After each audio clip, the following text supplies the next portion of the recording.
아래로 모시겠습니다. 예, 제가 많이 덥습니다. 우리 아까 연습한 거 있죠?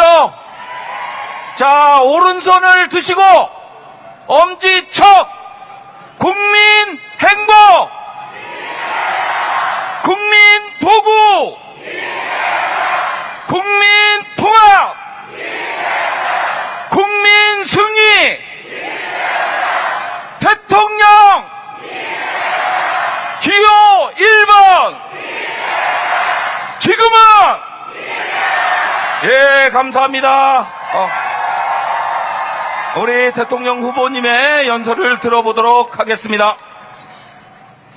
존경하는 인천 시민 여러분, 남동 구민 여러분, 반갑습니다. 더불어민주당 대통령 후보 인천 시민 이재명 인사드립니다.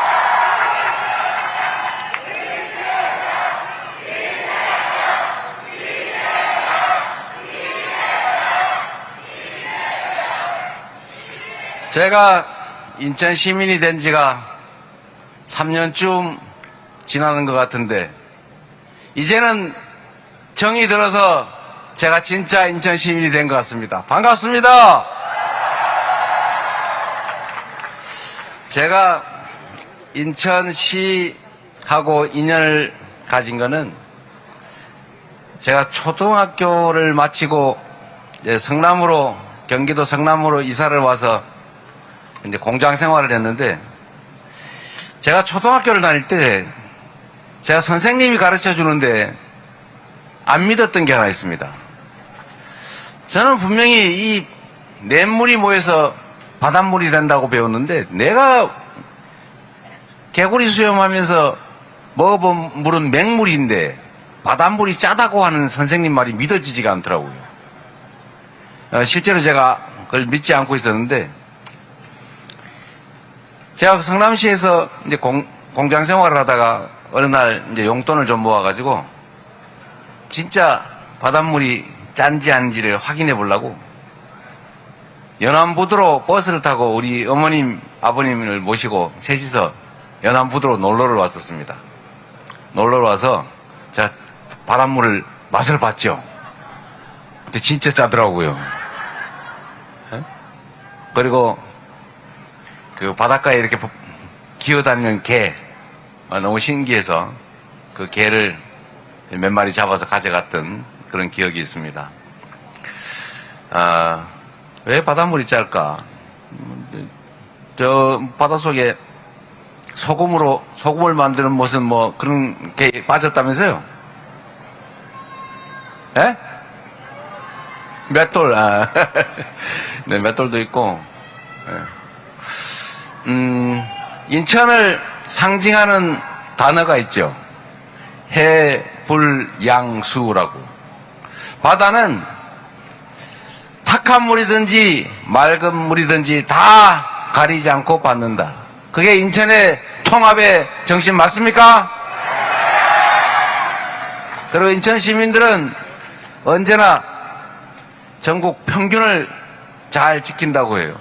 인천에서 이겨야 진짜 이기는 거다. 맞습니까? 여러분이 인천에서 이기게 해주시겠습니까? 사실은 이기게 해주는 게 아니라 여러분 자신이 이기는 것이죠. 6월 3일에는 이 혼란과 위기를 이겨내고 승리의 길로, 기회의 길로, 희망의 길로 나아가는 그 첫 출발점이 될 것이고, 우리 인천 시민들이 해불양수의 정신으로 모두를 통합하고 작은 차이를 넘어서서 함께 손잡고 새로운 나라를 향해 나아가겠지요? 여러분이 쓰는 충직하고도 유능한 도구로 저 이재명이 정말로 최선을 다해서 잘 준비했다고 자부합니다. 일을 시켜주시면 확실하게 책임져서 진짜 국민이 주인인 나라, 국민이 행복한 나라를 100%는 아니더라도 그렇게 믿어지고 희망이 있는 그런 나라를 꼭 만들어서 보답드리겠습니다.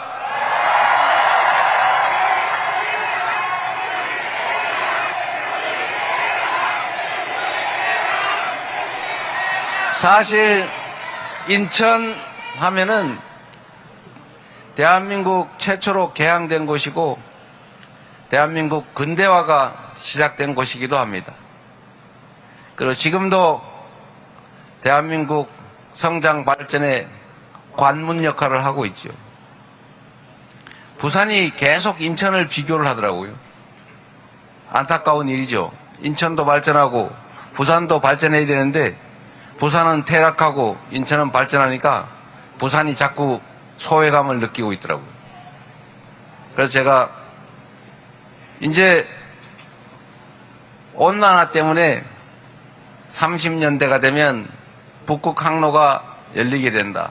이제 그때를 준비하기 위해서는 대한민국이 물류 도시로, 국제 물류 도시로 성장 발전해야 되는데 그 중심이 부산이 될 거다. 부산이 소멸의 위기를 겪고 소외를 심하게 느끼고 있으니까 대한민국 정부 부처 중에 유일하게 딱 한 개만 예외적으로 부산으로 옮겨서 부산을 북극 항로에 대비한, 북극 항로 시대를 대비한 중심 도시로 만들겠다 이렇게 얘기했더니 인천 분들이 야, 해수부를 왜 부산에 주는 건데 인천에 줘야지 이러는 분들이 계시다는 얘기를 들었는데 그런가요 여러분? 뭐 그런 마음 드는 거 당연하죠. 누구나 그런 생각할 수 있습니다. 그런데 여러분, 우리가 함께 사는 세상 아닙니까? 우리는 그거 말고도 많잖아요. 부산은 굶어 죽는데 우리는, 그리고 해수부는 원래 다 세종으로 충청으로 다 가기로 돼 있는 거 아닙니까? 국가기관은. 거기서 더 멀리 가는데 왜 안 돌아오냐고 그러시면 그 멀리 있는 곳이 얼마나 섭섭하겠어요. 그러나 인천은 또 인천대로의 발전 전략을 또 가지면 되지 않겠습니까? 함께 사는 세상, 모두가 기회를 동등하게 누리고 나만이 아니라 너도 살고 협력을 통해서 혼자 살 때보다 둘이 하는 게 셋이 하는 것만큼 더 많은 효율을 내는 그런 진정한 공동체로 우리가 나아가야 하지 않겠습니까? 그리고 인천은 앞으로도 지속적으로 성장 발전할 것이고 제가 명색이 인천 출신의 최초의 대통령이 될지도 모르는데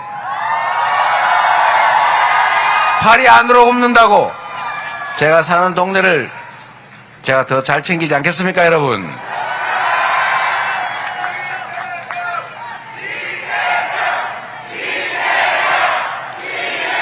그리고 제가 성남에 살 때도 경기도에 살 때도 그 얘기를 했는데 수도권 중에서 동서남북을 따지면 교통 상황이 제일 나쁜 데가 서쪽이에요.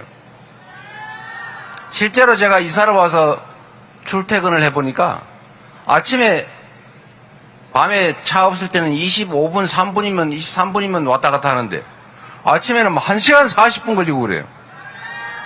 제가 힘들어 죽겠어요.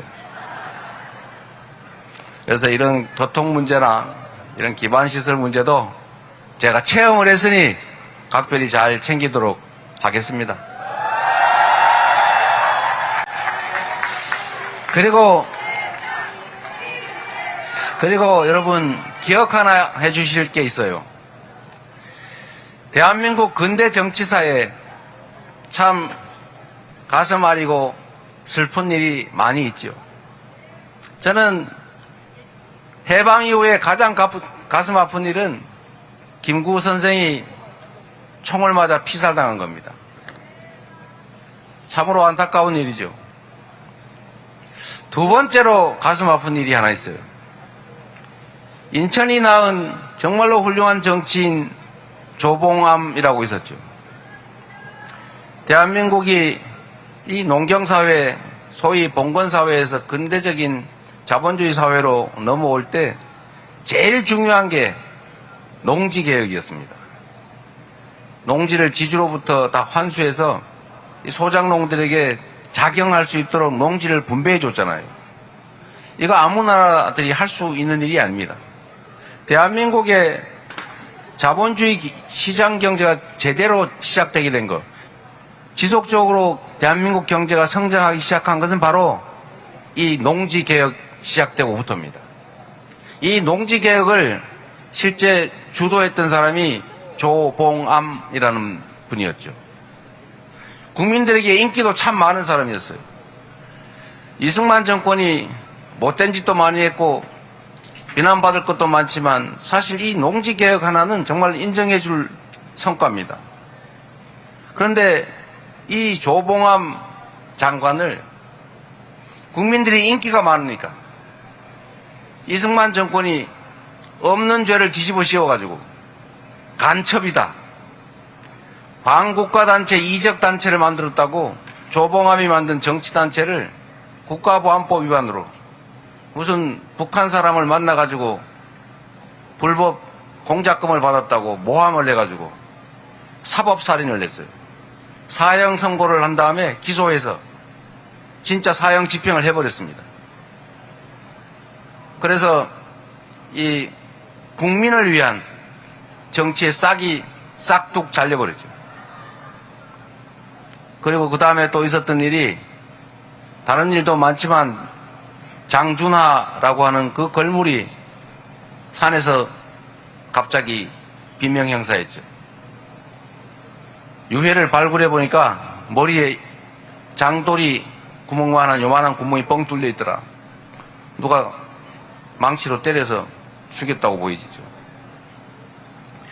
그리고 또 우리가 다 직접 겪은 김대중 대통령, 아무 관계도 없는 사람을 광주 5.18 내란을 음모했다고, 지네들이 내란을 일으켜놓고 지네들이 군사반란, 계엄, 내란을 일으켜놓고는 그에 저항한 광주 시민들을 수백 명 학살해놓고는 그에 직접 관계도 없는 정치적 상대인 김대중 당시 총재를 내란 음모죄로 사형 선고하지 않았습니까?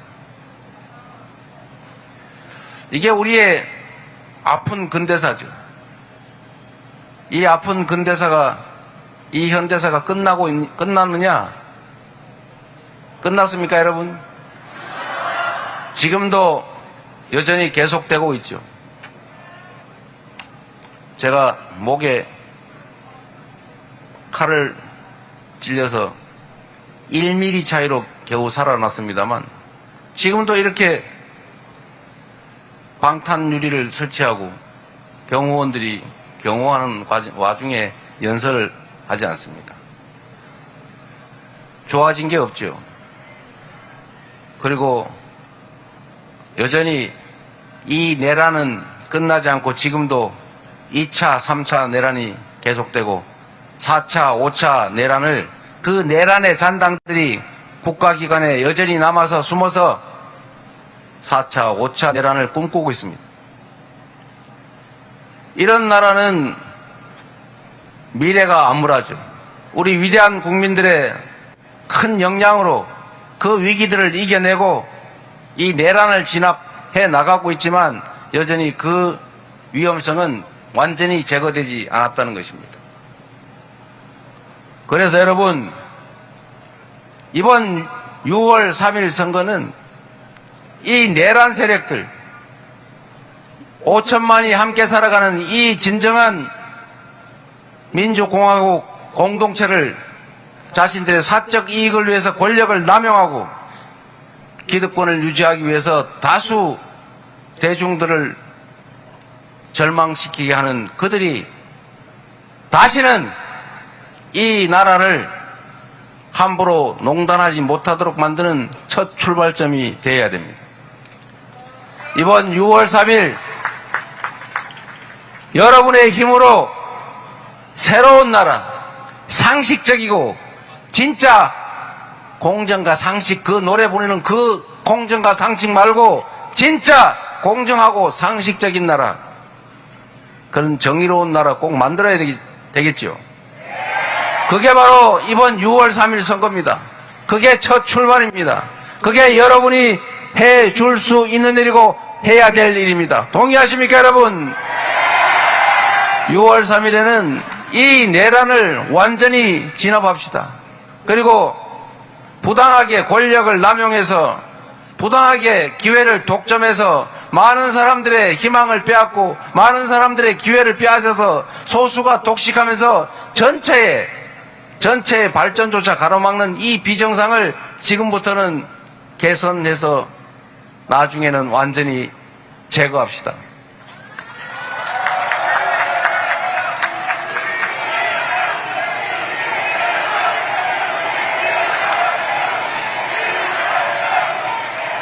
조봉암 장관은 사법살인을 당하지 않았다면 아마 당연히 이승만을 누르고 대통령이 됐을 것이죠.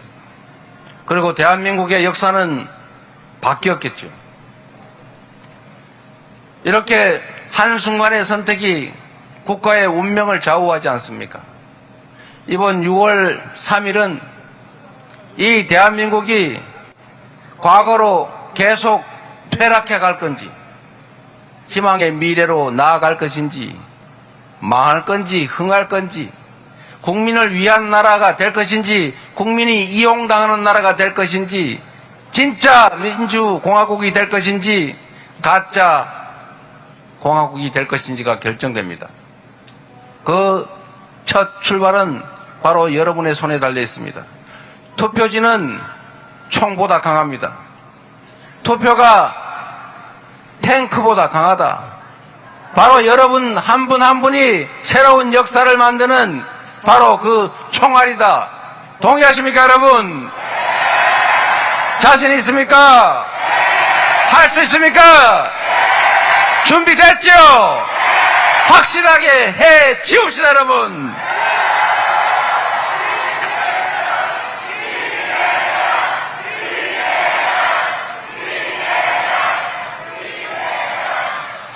여러분, 우리는 조금 더 나은 삶을 위해서 정말 열심히 일하지 않습니까? 남의 것을 탐한 일도 없고 누군가를 괴롭히면서 나의 기쁨을 추구한 일도 없습니다. 우리 자식들 나보다는 더 나은 인생을 살게 해달라고 그렇게 만들어주기 위해서 기회를 넓혀주기 위해서 좋은 학교 쫓아다니고 좋은 학원 보내려고 좋은 곳으로 이사가고 투잡, 쓰리잡 뛰면서 죽을 둥 살둥 열심히 일하지 않습니까? 그래서 우리 자식들이 점점점 좁아져가는 이 기회의 문을 친구들도 좀 밀어내고 우리 자식만이라도 여기 좀 통과해달라고 그렇게 애절하게 노력하지 않습니까? 그런데 여러분, 더 나은 길이 있습니다. 이 작은 기회의 문을 우리 자식들이 통과할 수 있도록 그렇게 애쓰는 것도 중요합니다만 이 기회의 문이 좁아지지 않고 더 넓어지도록 기회를 크게 만들어서 친구 손잡고 그 기회의 문을 편하게 통과할 수 있도록 하는 것도 우리 부모들이 할 일 아니겠습니까? 그게 바로 정치가 해야 될 일 아니겠습니까? 너희들 알아서 잘 싸워서 통과하는 사람만 가고 나머지는 운명인데 어떡하겠냐 이렇게 맡겨놓을 것이 아니라 방치할 것이 아니라 국가가 나서서 무너지는 경제도 회복시키고 시장에도 적절히 관여하고 시장에 부흥을 지원을 해서 경제도 살리고 지속적으로 성장하는 길을 만들어내야 되는 것 아닙니까? 우리는 다 대개 고등학교, 중학교 다 졸업하고 공부했지요. 고등학교 정치경제라는 과목에 그런 거 나옵니다. 자본주의 시장 경제는 가계, 기업, 정부 이 3주체로 구성이 되어 있다. 생산의 주체, 소비의 주체, 그리고 조정의 주체, 정부. 정부가 뭘 합니까? 가계와 기업이 경기가 과열되면 살짝 눌러줘야죠. 세금을 좀 더 걷든지 이자율을 높이든지 뭐 이렇게 아니면 규제를 강화하든지. 경기가 나빠지면 어떻게 합니까? 소비를 진작시키기 위해서 돈도 더 빌려주고 이자율도 낮추고 재정 지출도 늘리고 규제도 완화하고 세금도 줄여주고 이렇게 해야 되는 것 아닙니까, 여러분? 이게 정부의 역할인데 지금까지 이 정부 그리고 현재도 구여권 당이 하는 거 한번 잘 보십시오. 이 중에 이 불경기에 해야 될 일이 몇 가지가 있는데 딱 한 개 하고 있어요. 부자 세금 깎아주는 거. 반대로 하고 있다는 겁니다. 이럴 때는 정부의 재정 지출을 늘려서 저기 오락실 929 노래타운 이런 데도 매출 좀 올려가 먹고 살 수 있게 해줘야 되는 것 아닙니까? 동네 골목이 다 말라 비틀어져 가지고 사람들은 불안해서 소비를 전혀 하지 않아요. 그 조금 있는 것조차도 소득조차도 줄어들고 있지 않습니까? 경제가 마이너스 성장, 즉 쪼그라들고 있다. 1분기가 0.2% 쪼그라들었다고 합니다. 역성장. 이럴 때 정부가 하는 것은 재정 지출을 늘려서 동네에 돈이 돌게 하는 거예요. 내가 이 너무 당연한 것들을 이해를 못하고 부자 세금 깎아주려고 그러고 지방엔 그냥 시장은 알아서 할 거야 방치하면서 그게 마치 자유인 것처럼 착각하고 있는 집단이 있길래 제가 좀 이해를 하라고 이렇게 얘기를 했어요. 아무것도 없는 동네라도 경제가 사실은 100만 원이 있더라도 그게 딱 멈춰 있으면 불경기 그리고 공황이다. 그게 경제는 순환이다. 100만 원을 가지고 있어도 누가 움켜쥐고 꼼짝 안 하면 그게 경기 침체죠. 불경기죠. 돈이 돌지 않으면 돈이 아니잖아요. 그런데 10만 원이라도 돈이 이 집 저 집 왔다 갔다 몇 번 돌면은 그게 10바퀴 돌면 100만 원 되는 거다. 그게 경제가 활성화되는 거다. 이 얘기 하려고 설명을 좀 했더니 그거를 이상하게 꼬아가지고 이해를 못하는 거라면 바보고 곡해를 하는 거라면 나쁜 사람들이죠. 지금 이럴 때는 돈이 쓸래도 먹고 죽을래도 돈이 없지 않습니까? 먹고 죽을래도 돈이 없으면 어떻게 해야 돼요? 정부가 재정 지출을 늘려서 하다못해 뉴딜 정책이라고 그때 미국이 대공황에 빠졌을 때 정부가 일자리 만들려고 돈 쓰잖아요. 그때 쓸데없는 댐 만들었잖아요. 그 사람들한테 먹을 거리도 무료로 나눠줬지 않습니까? 그러니까 돈이 돌잖아요. 노동자들한테 집단 행동할 권리도 부여해서 소위 노동상권을 부여해서 사용자들하고 대등하게 싸우라 이걸 허용해서 임금이 더 많이 받게 되니까 그래서 소비가 더 늘고 골목이 살고 일자리가 생기고 그것 때문에 기업들도 팔기 생기고 그래서 다시 살아난 거 아닙니까? 이럴 때 정부가 돈을 안 쓰면 언제 돈을 쓸 겁니까 대체?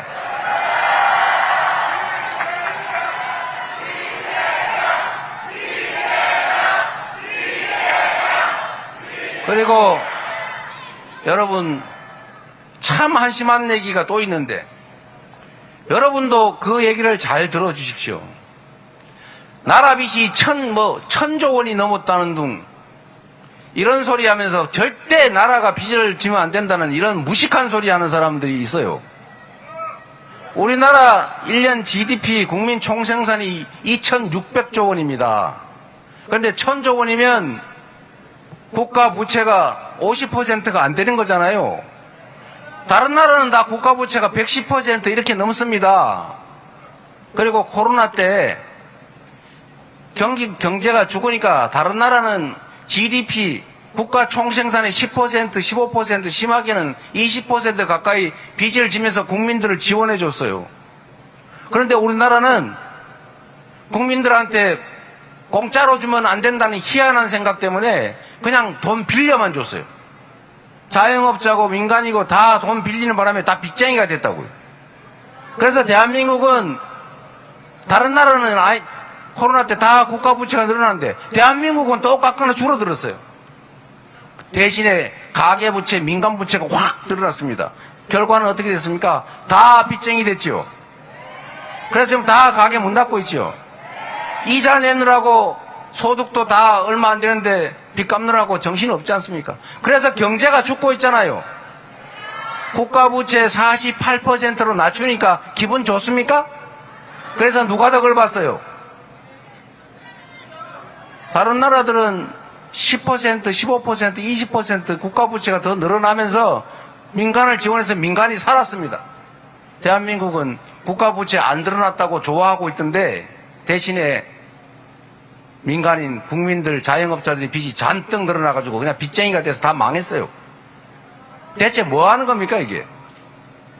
그 고등학교 교과서에 나오는 거라니까요. 여러분, 이게 왜 이런지 아십니까? 이 정책 결정을 하는 사람들, 이 국가부채를 가지고 그런 주장을 하는 사람들이 주로는 서민 다수 대중이 아닙니다. 다 힘센 사람들, 주요 보수 언론들, 힘센 경제 관료들, 대기업 임원 이런 사람들. 그들은 시민들에게, 대중들에게 재정 지출이 줄면 자기들한테 오는 몫이 크다는 걸 알고 있어요. 여러분, 인천시나 예를 들면 구청도 마찬가지입니다. 다른 지역은 저기 호남의 민주당 단체장들은 제가 자꾸 압박을 해가지고 지역화폐로 30만 원씩 50만 원씩 지급하는 곳이 많아요. 여기는 안 하죠. 똑같은 예산을 가지고 왜 거기는 하는데 여기는 못합니까? 그러면 그쪽 지역들은 그 지원을 하는 파주시나 이런 데는 돈이 남아서 있습니까? 거기가 뭐 빚을 더 졌습니까? 아니면 세금을 더 걷었습니까? 똑같은 예산 가지고 똑같이 쓴 거 아닙니까? 그런데 지역화폐로 10만 원을 지급하면 받는 사람은 10만 원 당연히 늘죠. 그런데 그 사람 10만 원 지역화폐로 줬으니까 무조건 그 동네 골목에 써야 되죠. 100% 썼으니까 그러면 소득이 그 어딘가에서 10만 원이 늘었겠죠. 그럼 20만 원 된 거 아닙니까? 그리고 그 소비된 그 가게 주인은 가만히 있겠어요? 그 돈 가지고 썼겠죠. 빚을 갚든지. 그럼 옆 가게가 덕을 받겠죠. 그렇게 돈을 울고 도는 거 아닙니까? 그렇게 하는 게 정부가 이 불경기에 해야 될 일 아닙니까? 그렇게 한다고 나라 살림 거덜납니까? 그래서 국가부채 비율 다른 나라는 110%인데 우리는 48%니까 좋다고 자랑합니까? 그게 무슨 의미가 있어요? 나라 살림은 나라 자체를 위해서 하는 것이 아니라 국민을 위해서 하는 것입니다. 맞습니까? 그 국민도 힘센 소수가 아니라 힘없는 다수, 최대 다수의 최대 행복을 추구하는 게 바로 정치, 국정 아닙니까? 우리 국민들이 너무 힘들잖아요. 길이 있지 않습니까? 가능하지 않습니까? 왜 안 합니까? 국민을 위한 진짜 정치, 경제를 회생시키고 지속적으로 성장, 발전하는 길을 찾아낼 준비된 민주당, 준비된 대통령 후보 누구라고요?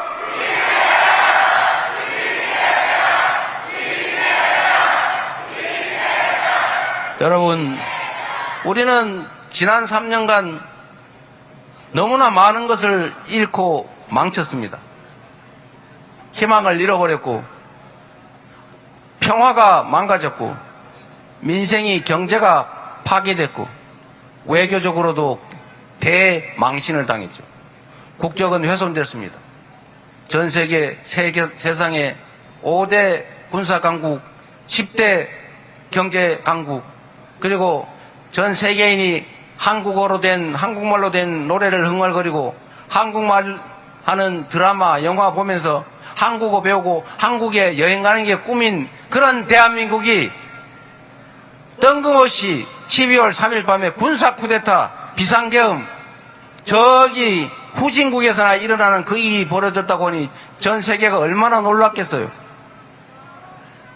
12월 3일 이후로 동네 매출도 다 떨어진 거 여러분이 체감하고 계시지만 그것뿐만이 아니라 글로벌 우리 수출 기업들이 전부 외국 기업들과의 협상이 다 중단됐어요. 기존에 하던 계약들도 다 보류됐어요. 새로운 상담이 일어나지 않고 있습니다. 그러니까 마이너스 성장을 하지요. 너무나 많은 것을 망쳤습니다. 세계가 인정하던 모범적인 민주국가, 전 세계에서 해방된 식민지 중에서 유일하게 산업화와 민주화에 성공해서 세계 각광을 받던 모범적 민주국가 대한민국이 갑자기 군사 쿠데타 나는 그런 제3세계 후진국으로 전락하고 말았던 겁니다. 이제 회복해야죠. 그런데 전 세계인이 놀란 사실이 하나 있습니다. 우리는 IMF라고 하는 외환 위기를 맞았을 때 보통 사람들은 경제 위기니까 금을 자기끼리 사 모읍니다. 사재기해야죠. 그런데 대한민국 국민들은 집에 있는 돌반지, 금거북이, 금비녀 다 내다가 전부 팔았어요. 이걸 보고 전 세계인들이 야, 대한민국 다시 살아나겠네 이렇게 생각했습니다. 저도 그때 돌반지 잔뜩 있던 거 다 한 개도 안 남기고 파는 바람에 우리 아이들한테 지금 장가 간다는데 이게 돌반지 이거 네 거다 하나 줘야 되는데 하나도 못 주게 됐어요. 그러나 우리는 자랑스럽지 않습니까? 그리고 박근혜 정권의 국정농단을 촛불을 들고 싸워서 그를 권좌해서 끌어내렸지 않습니까? 단 한 방울의 피도 흘리지 않았고 누구 하나 다친 사람 없고 어느 가게 하나 털린 데가 없지 않습니까? 평화적으로 아름답게 전 세계사에 없는 무혈의 평화적인 혁명을 해냈고 이번 12월 3일을 기점으로 8년 만에 10년도 안 되는 그 짧은 시간에 이번에는 응원봉을 들고 그 내란 세력을 확실하게 제압하고 있지 않습니까? 이걸 보고 전 세계인이 놀란 거예요. 장갑차와 M16 소총, 자동 소총을 우리 국민들이 가냘픈 응원봉 그 빛으로 제압하는 이 아름다운 모습을 보고 야, 역시 대한민국 위대하네. 정치는 또는 권력은 잘못됐을지라도 대한민국은 위대한 나라다 이렇게 인정하게 됐습니다. 자랑스럽지 않습니까, 여러분? 여러분이 바로 그 자랑스러운 대역사의 증인이고 기록입니다. 지금 끝나지 않았지만 우리의 이 위대한 저력으로 지금의 이 위기와 역경을 이겨내고 희망의 새로운 나라, 진짜 대한민국 민주공화국을 한번 확실하게 만들어 보시겠습니까?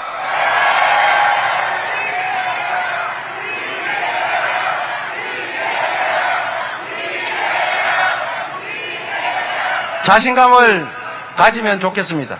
우리는 위대한 나라이고 위대한 국민들입니다. 바로 여러분이 세계사에 없는 위대한 혁명을 해내고 있는 혁명 전사들입니다. 이겨냅시다. 이겨낼 수 있습니다. 그리고 우리는 6월 3일을 기점으로 역사적 분기점을 긍정의 방향으로 희망의 나라로 찬란한 보물을 향해서 가게 될 것입니다. 우리는 준비되어 있습니다. 그리고 그 최일선의 저 이재명과 민주당이 그리고 여기 계신 우리 인천의 국회의원님들, 원내위원장들 함께 하겠습니다. 그래서 그렇기 때문에 지금은 이재명입니다. 감사합니다. 예, 뜨거운 박수 부탁드립니다. 다시 한번 외치겠습니다. 국민 행복, 국민 도구, 국민 통합, 국민 승리, 기호 1번, 지금은 대통령. 예, 뜨거운 박수 부탁드리겠습니다. 일하는 사람들이 행복한 대한민국 2% 물가 관리로 우리의 삶을 지켜줘 3% 경제 성장